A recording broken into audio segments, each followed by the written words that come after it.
오늘도 예배자로 오신 여러분, 그리고 영상으로 함께 예배하는 여러분을 환영하고 축복합니다. 사람들에게 가장 많이 오르내리는 대화의 주제가 정치 이야기입니다. 장사하는 분도, 학교 선생님도, 택시 운전 기사도, 청년도, 노인도 할 것 없이 정치 평론가입니다. 이재명이 어떻고, 윤석열이 어떻고, 대통령도 자기 마음대로 좌지우지하는 모두가 정치 전문가입니다. 왜 이렇게 정치에 대한 이야기를 많이 하느냐? 정치에 관심이 많기 때문이죠. 나라를 잘 다스려야 나라가 잘 되고 내가 잘 되기 때문에 사람들은 정치에 관심이 가장 많습니다. 또 신문의 일면에는 언제나 정치의 기사가 실리고요.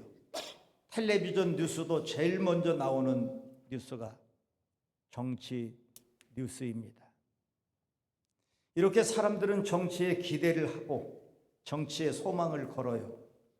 그런데 지금까지 우리가 살아오면서 많은 정부가 바뀌었는데, 그리고 수많은 대통령을 우리가 겪어왔는데 정말 정치에 소망이 있느냐 하는 거예요. 역대 대통령 지지율 그래프를 보면 하나같이 높은 지지율로 시작해서 마치 미끄럼틀 타고 내려오듯이 마지막에 가서는 이렇게 내려와서 끝납니다. 한 자릿수의 지지율이 아니면 천만다행이에요. 역사가 이렇게 오래 계속되는데 그 중에 누구 한 명은 올라가는 사람도 있어야 될 거 아니에요. 그런데 한 명도 예외 없이 모든 대통령들이 처음에 임기를 시작할 때는 기대를 걸어요. 이 대통령은, 이 정부는 무엇가 좀 잘할 수 있을까? 그런데 이 지지율이 갈수록 점점 실망으로 바뀌는 거예요. 70%, 80%로 시작하는 정권도 있어요. 그런데 점점 내려가서 이게 그냥 미끄럼틀 타고 내려와 끝나. 이것은 무엇을 말하냐면 정치에는 소망이 없다는 방증입니다. 정치 다음으로 사람들이 가장 많은 관심을 가지는 것이 경제입니다. 정치, 경제 이렇게 나가죠. 그래서 사람들의 관심은 경제에 있어요. 새해가 되면 소망이 뭐냐? 부자 되는 거예요. 그래서 돈이 많아지면 행복할 줄 알고. 그런데 우리 그래프 하나 보겠습니다.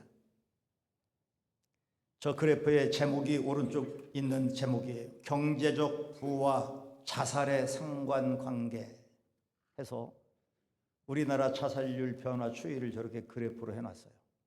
1980년대 이제 우리나라 경제가 막 부흥하고 폭발적으로 일어나기 시작할 때, 그래서 우리나라 경제가 정말 세계를 놀라게 할 정도로 지금 발전했어요. 이렇게 좋은 옷 입고 좋은 차 타고 좋은 것 먹고 좋은 아파트에 이렇게 살면 무조건 행복하고 무조건 잘 될 줄 알았는데 살기 싫은 사람들은 더 많아지는 거예요. 오히려 보릿고개 배를 고르며 이렇게 밥을 굶으며 어렵게 살았을 때 더 열심히 살았어. 삶에 대한 의지가 더 강했어. 이렇게 경제가 발전하고 더 생활이 윤택해졌는데 죽고 싶은 사람은 더 많아져요. 이것도 무엇을 말하냐면 경제에도 소망이 없다 하는 것을 증명하는 겁니다. 그러면 우리의 소망이 어디 있느냐는 거예요. 사람은 소망 때문에 사는 건데 정치도 소망이 없고 경제도 소망이 없다면 다른 것은 다 소망이 없는데 그럼 우리의 소망이 어디 있느냐? 오늘 성경은 그것에 대한 명확한 답을 우리에게 주시는데, 우리의 소망은 오직 예수 그리스도에 있다. 우리의 소망은 예수 그리스도에 있다는 거예요. 그에게 소망을 두리라. 여기서 그가 바로 예수 그리스도이십니다. 오직 예수님만 우리의 소망이십니다. 이 몸의 소망 무언가 우리 주 예수 뿐일세. 우리 주 예수 밖에는 믿으리 아주 없도다. 주 나의 반석이시니 그 위에 내가 서리라. 그 위에 내가 서리라. 할렐루야. 오직 예수님만 우리의 소망이다. 오늘 성경이 우리에게 밝히 가르쳐주는 거예요. 오직 예수님께 소망을 두면 어떤 일이 일어나느냐. 두 가지 하나님의 약속이 있어요. 그 첫째는 모든 기쁨이에요. 열방이 그에게 소망을 두게 되면 그가 예수님이라고 했죠. 그 소망의 하나님이 모든 기쁨을 주겠다는 거예요. 예수님을 소망으로 삼고 살면 모든 기쁨을 주겠다. 기쁨에도 두 가지 종류의 기쁨이 있습니다. 하나는 세상적인 기쁨이 있고 또 하나는 예수님 안에서 누리는 기쁨이 있습니다. 세상적인 기쁨의 특징은 일시적이라는 거예요. 그리고 그것이 밖으로부터 온다는 거예요. 가령 내가 차를 하나 샀어요. 그러면 기뻐요. 많은 종류 중에 내가 원하는 거 정말 사고 싶은 차를 샀으니까 얼마나 기쁘겠어요. 그래서 차를 사면 딱 기뻐. 그런데 그 기쁨이라는 건 계속 유지가 되지 않아요.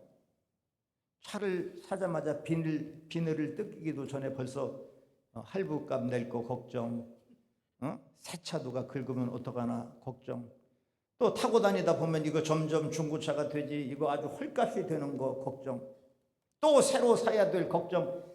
차를 하나 새로 사면요, 처음에 사서 며칠 운전하는 동안 기쁘지 그 기쁨이 계속되지 않아요. 세상의 기쁨은 특징이 그런 거예요. 어디 맛집에 가서 내가 맛있는 음식을 먹었어요.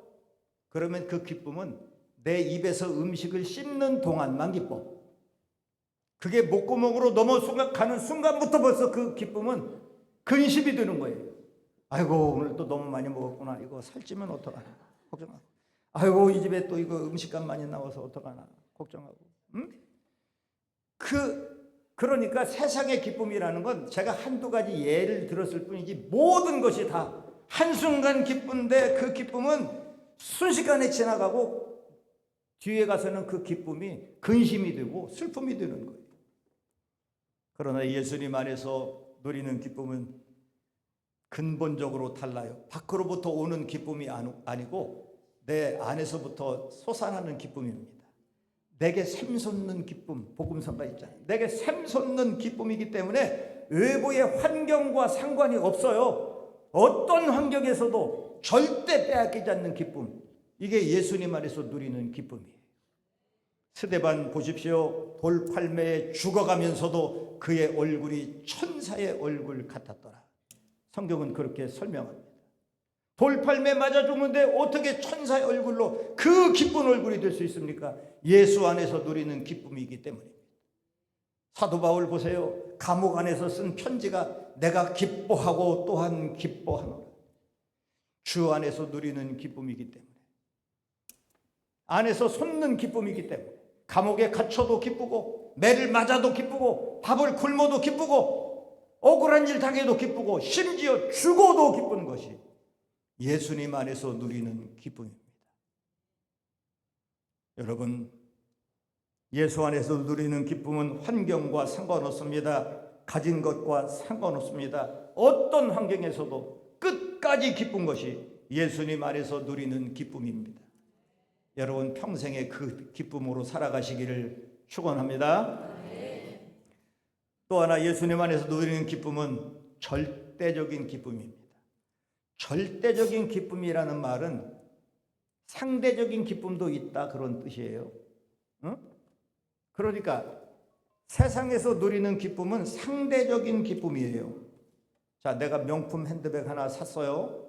무슨 똥 하나 샀어. 그래가지고 이거 사고 싶은 건데 정말 오랫동안 몇 년 동안 돈 모아가지고 하나 샀어. 이게 얼마나 자랑스러워. 아주 이 상표 나오게 해가지고 사람들 보게 다니고 너무 뻐기고 다니는데 너무 자랑스러운 거예요. 그것만 보면 기뻐. 그런데 오랜만에 동창회를 갔는데 내 것과 비교도 안 되는 더 비싼 핸드백을 친구가 메고 왔네. 저거 아주 학교 다닐 때 나보다 공부도 못했는데 어떻게 가지고 저거 무슨 저건 가방 하나 비싼 거 들고 와. 그러면 보세요. 지금까지 내가 그 가방만 보면 그렇게 기분 좋고 자랑스럽게 여겼던 그 가방이 진짜 똥이야. 이제 그거는 아주 보기도 싫어. 아주 내가 갖고 이게 뭐요? 상대적으로 이 상대적인 기쁨은 비교 상대가 생기는 순간 그 기쁨은 슬픔이 돼버려요. 저희 아파트 지하 주차장에 요새 최근에 팰리세이드라는 아주 새 차를 사신 분이 있어요. 저는 개인적으로 그분은 모르지만 제가 저녁에 이렇게 가면 웬만한 날에는 이분을 만나 차문 열어놓고 아주 그냥 탔다 내렸다 하면서 아주 차를 반들반들 닦고 얼마나 애끼는지 뭐 귀엽기도 하고 너무 이해도 되고 그래.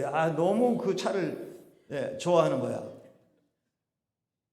근데 저는 제가 그걸 얘기하려고 하는 게 아니고 이 팰리세이드 그렇게 자랑스럽고 좋아하는데 이거 타고 고향에 갔네. 그런데 자기 친구가 진짜 비싼 차를 타고 와서 내 옆에다 딱 세워놨어. 그러면 기분이 확 나빠지는 거예요. 저는 무슨 도둑질해 가지고 저런 차를 타나 그러면서 아주 그냥 마음이 불편해지는 거예요. 세상의 모든 기쁨은 다 이렇게 상대적이에요. 혼자 우쭐하고 이렇게 우쭈쭈 기뻤는데 다른 비교 상대가 생기는 순간 아주 그거는 그냥 기쁨이 순식간에 사라지고 그것 때문에 속이 상한 거야. 속이 상한 거야.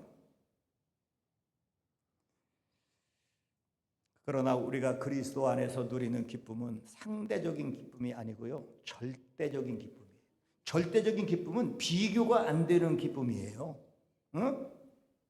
제가 쉽게 예를 들면 이런 거예요. 교도소에 사형수가 있어요.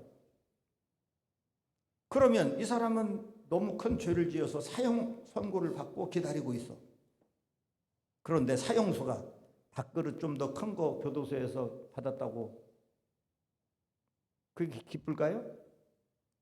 죄수복 남들보다 더 새 거 입었다고 기쁠까요? 누가 사식 넣어줘서 그냥 먹고 싶은 거 먹고 그런다고 기쁘겠습니까? 물론 그런 것도 약간의 기쁨은 들 거예요. 그 안에 있으면서 약간의 기쁨은 들 거야. 그런데 여전히 교도소에 있는 거예요, 그게. 그런데 만약에 그 교도관이 이 사람 불러가지고 당신 이번 3.1절 특사에 사면으로 석방됩니다. 이렇게 했다 쳐요. 야, 그러면 내가 이제 3월 1일만 되면 나는 이 지긋지긋한 교도소 나간다? 그때부터는요, 어떤 것도 이 사람의 기쁨을 빼앗아갈 수가 없어요. 죄수복 다 떨어진 거 입으면 무슨 상관이야, 무슨 상관이야. 나는 며칠 있으면 석방되는데, 밥을 굶으면 무슨 상관이야. 누가 나한테 무슨 욕을 해도 무슨 침을 뱉어도 아무 상관없어. 나는 며칠만 지나면 이제 자유의 몸이 된다. 나는 석방된다. 그죠? 이것이 얼마나 기쁘겠어. 여러분, 우리가 그리스도 안에서 누리는 기쁨이 바로 그런 기쁨입니다. 죄 용서함 받고 영원한 죄의 감옥으로부터 해방받았는데 우리가 어떤 것 다른 것과 비교할 수 있겠느냐 말이에요. 그래서 예수님 바로 믿으면요, 예수님 제대로 믿으면 어떤 환경에서도 이 사람은 기뻐할 수 있어요. 우리 믿음의 선조들이 사도 바울을 비롯한 수많은 사도들이 우리에게 증명해 보였잖아요. 어떤 환경이 그 기쁨을 빼앗아갈 수가 없는 거예요. 내 주 예수 모신 곳이 그 어디나 하늘나라. 왜요? 이것은 비교되지 않는 절대적인 기쁨이 샘솟는 데 안에서 그 기쁨이 있기 때문이에요. 그래서 예수님 제대로 믿으면요, 어디서 무슨 일을 당하고 어떻게 살아도 이 사람은 무조건 천국이에요. 사자의 밥이 되어도 돌팔매에 맞아 죽어도 천사의 얼굴이에요. 여러분, 세상 것 때문에 일희일비하지 말고 예수 그리스도 소망 삼고 그런 사람에게 약속하신 모든 기쁨이, 절대적 기쁨이, 영원한 기쁨이, 샘솟는 기쁨이 여러분 가운데 충만하기를 축원합니다. 우리가 예수님 소망으로 살면 오늘 하나님이 보장해 주시는 두 번째 축복은요, 평강입니다. 모든 기쁨과 평강을 믿음 안에서 너희에게 충만하게 하사 그랬죠. 평강을 주시겠다는 거예요. 평강은 히브리어로 살롬이라는 거 알고 계시죠? 살롬. 절대적인 평강이에요. 세상에서 제일 평화로운 도시가 어디냐면 예루살렘입니다. 예루살렘. 도시 이름이 가장 평화로운 도시가 예루살렘. 예루살렘은 예루라는 말은 기초라는 뜻이고요. 살렘이라는 말은 살롬이에요. 살롬. 그 살롬. 그래서 예루살렘의 그 뜻이 뭐냐면 평화의 기초다, 그런 뜻이에요. 그러니까 예루살렘보다 더 평화로운 도시 이름은 세상에는 없어요. 왜? 평화의 시작이고 평화의 기초니까 예루살렘. 그런데 실제로 세상에서 가장 불안한 도시는 예루살렘이에요.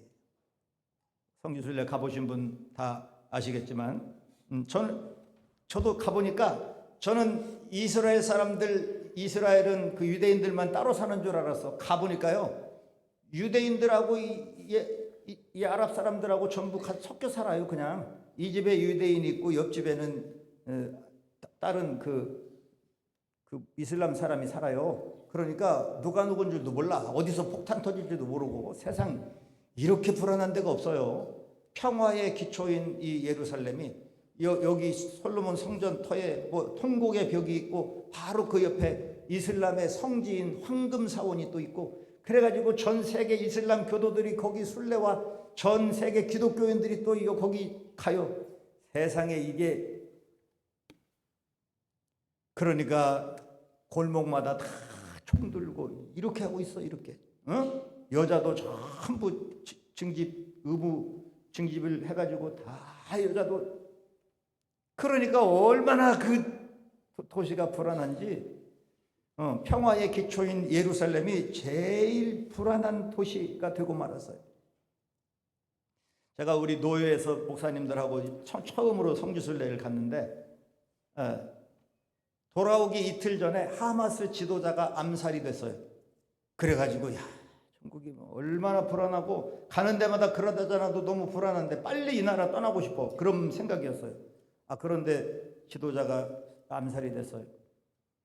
그러지 않아도 마음이 불안한데 공항에서 이제 오려고 출국수속을 하는데 갑자기 사이렌 소리가 막 요란하게 들리고 호루라기 여기저기서 불면서 뭐 사람들이 왔다 갔다 뭐 하는데, 그 벤구리온 국제공항에 사람들이 얼마나 많아. 그런데 그 많은 사람이요, 한 2, 3분 안에 순식간에 밖으로 다 빠져나가는 거예요. 이 사람들은 일상이 돼가지고 얼마나 그 동작도 빠른지 공항 직원들 그냥 저 안에서 책상 뛰어넘어가지고 피난하고 하는데, 우리 목사님들은 뭐 너무 막 갑작스러운 상황에 뭐 어쩔 줄을 모르는 거예요. 전부 뭐 아주 그냥 당황해가지고. 그래가지고 같이 간 어느 목사님은 여권이고 지갑이고 다 그거 팽개치고 막 도망간 사람도 있고요. 더 심한 사람은 사모님은 거기 놔두고 자기만 막 죽어라고 도망을 밖으로 나간 거예요. 사모님이 얼마나 화가 났는지 나중에 저만 살겠다고 도망간 거예요. 어떤 아주 덩치도 큰 목사님은 쓰레기 이렇게 밑에가 떠 있는 쓰레기통 밑에다가 들어가는 거예요. 숨는 거예요. 그래서 다 위급할 때 보면 사람들 정말 본능이 나타나는데 지금도 만나면 그런 얘기하면서 놀려요. 얼마나 불안한지. 비행기를 딱 타고 이륙하니까 얼마나 안심이 드는지. 여러분, 세상의 평화의 기초라고 하는 이 이스라엘이요, 나중에 알고 보니까 뭐 때문에 그랬냐면 누가 여행 가방을 공항 로비에 놔두고 화장실을 들어간 거야. 그러니까 주인 없는 여행 가방이 거기 있으니까 이게 폭발물인 줄 알고 이에 비상이 걸려서 이렇게 난리가 나는 거예요. 세상에 여행 가방 하나로도 이렇게 불안한 도시.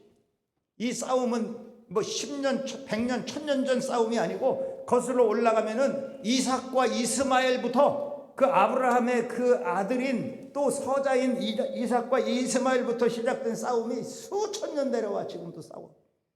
그래서 세상에 가장 불행한 이 예루살렘이 이름처럼 진정한 평화의 도시가 되려면 소망이신 예수 그리스도 믿음으로 붙잡아야 할 줄 믿습니다. 그것 외에는 평화 없어요. 우리나라에서 최근에 만들어낸 아주 강화할 무기, 아주 세계가 깜짝 놀라는 무기가 있어요. 현무오라고. 저런 거 들어봤어요? 야, 이 무기의 파괴력이 얼마나 무서운지. 저게요, 저 전체는 한 20-30kg 된, 30, 아니, 저 무게가요, 20-30톤이야, 전체는. 그런데 탄두만 10kg야, 탄두만 크기에 따라 8kg에서 10kg니까 탄두가 얼마나 큰 거예요? 저 탄두를 장착하고 저게 발사하면 마하 10의 속도로 날아가요. 마하 10이라는 건 극초음속이라고 해요. 요새 극초음속. 마하는 소리보다 빠른 것이 마하죠. 마하 3도 전투기 같은 거 마하 3, 4도 대단하게 빠른 건데 저거는 마하 10으로 날아가. 극초음속으로 날아가. 이거 우리나라에서 딱 쏘면 평양까지 1분 안에 도착해서 평양 초토화시켜. 5분 안에 북한의 모든 전역을 전부 다 초토화시켜. 얼마나 대단한 무기인지. 저 사거리가 3000km입니다. 중국, 일본 전체 아주 사거리 안에 들어가 있어요. 우리나라 이 첨단 반도체 기술과 우리나라 이런 지정학적인 이유로 그동안 미국과 미사일 협정 때문에 이런 사거리를 미국이 안 풀어줘서 못 만드는 거지. 그걸 딱 늘려주니까 어마어마한 걸 만들어내요. 저거 관통력이 얼마나 놀랍냐면 시멘트 바위 100m를 뚫고 들어가. 100m. 일반 땅에다가 그냥 투하하면 300m, 400m를 뚫고 들어가. 그러니까요, 세계 최고의 벙커버스터입니다. 무서워요. 저 이란에서 지난번 미국에서 이란의 핵시설 위에서 때릴 때 이거 빌려다가 했어야 돼. 앞으로는 이거 우리나라에서 다 빌려가야 돼. 이거 북한에 무슨 저 핵무기 저 김정은 아무리 밑에 숨어도 저거 몇 개 갖다 놓으면 저거 5개 터뜨리면 평양 시내는 흔적도 없이 날아간답니다. 우리나라가 지금 대단한 이 무기 만드는 나라가 됐어요. 그런데 제가 이게 그래서 좋다 그런 얘기 아니에요. 이런 무기를 만들어내. 지금 중국하고 북한이 아주 불편해. 이걸 만들어서니까. 그러면 이제 보세요. 이것을 견제할 수 있는 다른 무기를 또 만들어냅니다. 반드시. 지금까지 인류 역사 전쟁사를 보세요. 그게 여기서 강한 무기 만들면 여기서는 더 강한 무기 만들고 더 강한 무기 만들고 그래서요. 무기를 만들어서 힘으로 제압해서 그래서는요. 인류 역사에 절대 평화가 이루어진 역사가 없어요. 그건 이루어지지가 않아요. 평강이라고 하는 히브리어 단어가 살롬인데 이 살롬이 어디서 왔냐면 쉴람이라는 동사에서 나왔어요. 이 쉴람이라고 하는 뜻이 뭐냐면 대가를 지불한다 그런 뜻이에요. 대가를 지불한다. 그러니까 평강은 총으로 오는 것이 아니고 미사일로 오는 것이 아니고 무슨 힘으로 오는 것이 아니고 그 대가를 지불해야 평강이 온다. 가령 내가 남의 물건을 하나 훔쳤어요. 그러면 다음에 가책이 돼. 불편해.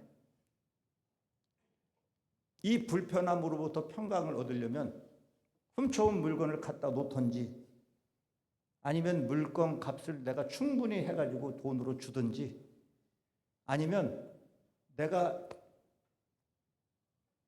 교도소에 들어가서 그 물건값만큼을 내가 살든지 아무튼 이게 대가를 지불하는 거예요. 이걸 대가를 지불해야 그것으로부터 내가 평강을 얻는 거예요. 이것이 성경적 평강의 개념이에요. 대가를 지불해야 평강이 오는 거예요. 제가 오래전에 한 35년 전에 미국을 갔어요. 처음으로 샌프란시스코를 갔어요.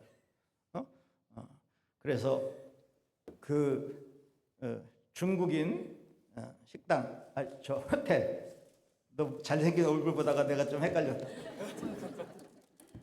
중국인 호텔에 이제 갔어요. 아주 제일 싼 호텔.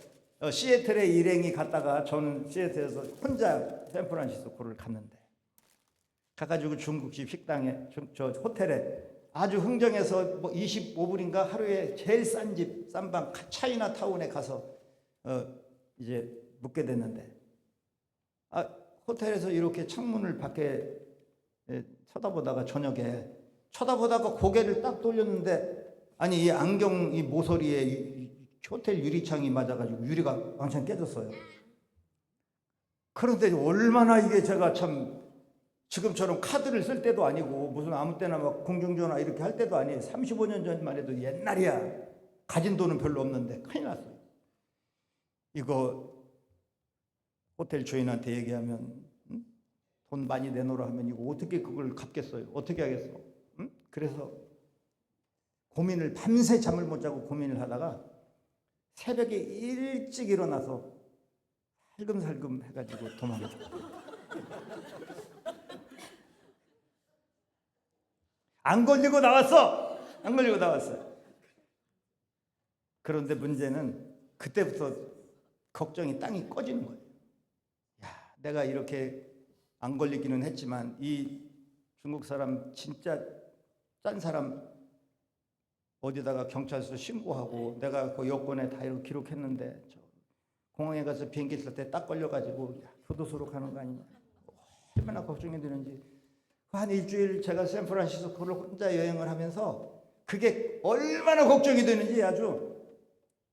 그래가지고 그냥 벌벌 떨면서 공항에 갔어요. 아무 일이 없이 다행히 수속을 잘 마치고 시애틀로 갔어요. 시애틀로 가니까 이제 한 달 동안 거기서 머무는데 걱정이 끝난 게 아니야. 야, 거기는 지방공항이니까 안 걸렸지만 이 국제공항 여기서 이제 한국 갈 때는 내가 또 걸릴 것 같은데. 엄청 한 달 동안 걱정이 되는 거예요, 그게. 그래서 걱정을 했는데 진짜 다행히 안 걸리고 한국까지 왔어요. 그러면 이제 끝났어야 되잖아, 이게. 끝났어야 되잖아. 그런데 이게 평생 가는 거야. 아니, 깨진 유리만 보면 생각나는 거야. 깨진 유리만 보면, 야, 너 목사가 너 아주 양심불량하고 그다음에 유리 깨뜨리고 도망쳐온 놈. 이게 평생 걸리는 거예요. 그래서 제가 미국 여러 번 갔잖아요. 샌프란시스코는 더 여러 번 갔어요. 그래서 하도 이게 걸려서 제가 유리값을 갚아야 되겠다. 내가 가서 엽차절차해서 내가 수년 전에 이런 일이 있었는데 이거 유리값입니다. 갚으려고. 그래가지고 제가 차이나타운에 내가 머물렀던 호텔을 가보니까 거기가 완전히 뭐 달라져가지고 모르겠어. 그 호텔을 찾을 수도 없어. 그 이제 갚을 수가 없어. 여태 못 갚았어요. 문제는 뭐냐면 못 갚으면 이제 끝났어야 되잖아, 이제. 그런데 이게 끝나지가 않은 거야. 내 마음에 끝나지가 않은 거야. 늘 제가 진짜 목사로 이렇게 이런 말하면 너무 손해보는 얘기지만 제가 이렇게 얘기하는 이유는 뭐냐면, 야, 이게 교회라는 거요. 그게 세월이 흐른다고 없어지는 게 아니고 그냥 어떻게 해서 지워지는 게 아닌 거예요. 그래서 갚을 길이 없어. 제가 이제 하나님 앞에 이제 회개하고 그 뭐 회개했어, 오래전에. 그리고 천국 가서 그 사람 혹시 만나면 내가 그때 이제 사과를 할 생각이에요. 지금은 갚을 길이 없는 거예요. 그런데 이게 평생 제 마음의 짐인 거예요. 여러분, 평강이라는 것은요, 그 대가를 지불하지 않고는 절대 평강이 안 와요. 그것으로부터 자유가 없어요. 모든 인간은 죄인이다. 성경은 아예 딱 단정하는 거예요. 이 죄의 문제를 어떻게 할 거요? 인간에게 평화가 깨어진 이유는 근본적인 이유가 죄 때문이에요. 그래서 모든 인간은 불안한 거예요. 모든 일이 다 잘 돼도 불안해. 잘 돼도 불안해. 왜? 그 속에 죄가 있기 때문이에요. 이걸 어떻게 우리가 해결할 수 있냔 말이지. 어떻게 평화를 얻을 수 있냔 말이지. 오늘 성경은 그래서 그리스도 안에서 예수님이 우리의 모든 죄를 십자가에서 담당하셨기 때문에 누구든지 예수 안에 나와 예수님께 소망을 두면 그 안에서만 평강을 얻을 수 있다. 왜? 예수님이 그 대가를 지불하셨기 때문에 예수님 안에서만 우리가 평강을 누릴 수 있다. 예수 소망으로 살면 그래서 어디를 살든지 천국의 평강으로, 행복으로, 기쁨으로 살아갈 수가 있다. 이것이 성경이에요.